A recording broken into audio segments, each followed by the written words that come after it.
Now, fears are growing for residents and tourists trapped by raging fires in several coastal towns. People have sought shelter on the waterfront and are preparing for possible evacuation by sea. Now, it's an unprecedented situation across the country. The areas worst affected are Australia's two most populous states in the southeast, New South Wales and Victoria. And the town of Mallacoota, just over there, is where 4,000 people have fled the fire to the beach. Now, the blazes have claimed 2 more victims, a father and a son trying to protect their home, and several other people are still missing.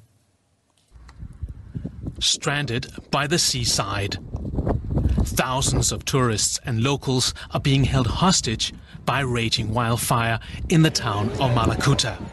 It's too late to leave, so all they can do is wait along the beach for help to come. So we're back in the caravan park because the fire is along the beach now, and we can't get out of Bateman's Bay because all the highways are blocked. We are okay. We're actually sitting in the car because the southerlies picked up, and if you have a look outside, it is just smoke everywhere. Others across the region have made the difficult decision to stay behind. But the authorities are clear, they're now on their own. We are aware, and as the Premier said, some people have chosen not to take that advice and remain in their homes in those isolated communities. We won't be putting trucks into those areas, but they were fully briefed and are fully aware before that fire impacted on that community. Elsewhere in Melbourne, temperatures on Tuesday peaked at 41 degrees Celsius. In some places, the blazes are so intense, the thick smoke turned day to night. And aerial reconnaissance and water bombing had to be halted. The fires are causing dry lightning storms that themselves are starting fires. When fires are creating their own weather and have super hot columns that go up to 13, 14, 15 kilometres in the air, it's not safe. Then there's obviously the very common sense issue of not being able to see so much smoke, so much impact in terms of moving around. Australia has been battling huge bushfires for several months, mostly on the eastern coast. On Tuesday, almost 300 fires were registered, and the blazes have consumed more than 40,000 square kilometres of land. For more on those bushfires, I'm joined now by journalist Roger Maynard in Sydney. Roger, thanks for joining us. Thousands of Australians stranded on beaches to escape these fires. Do they have enough food and water? Are they getting any help at all? Well, it's difficult to say the least. I think food supplies are going to have to be flown in and water supplies too, because these people are totally cut off at the moment.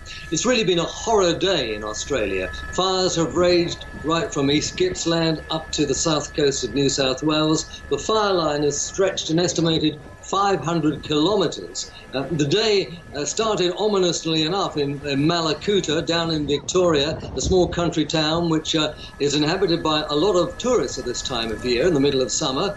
They were woken at breakfast time by sirens sounding an alarm. People woke to a black sky, even at 8 o'clock in the morning. That sky eventually turned to a deep red, and as the bushfires headed towards town, 4,000 people fled to the beach to escape what they feared was going to be a fiery end.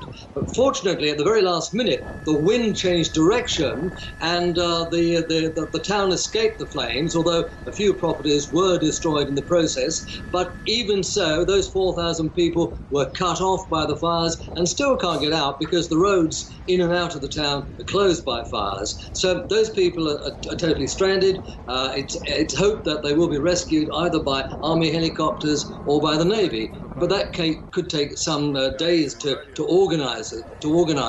4 people are still missing in Victoria. There are grave fears for their safety. And as the winds picked up, the fire marched on to New South Wales, consuming dozens more properties in its path. And again, many people fled to the beach in the same way they'd done at Mallacoota for fear of being consumed by the flames. Now, people likened it to nothing short of Armageddon, as a wall of flame as high as 100 metres swept along the road. Seasoned firefighters said they'd seen nothing like it in their career. And that was journalist Roger Maynard speaking to me a little earlier from Sydney.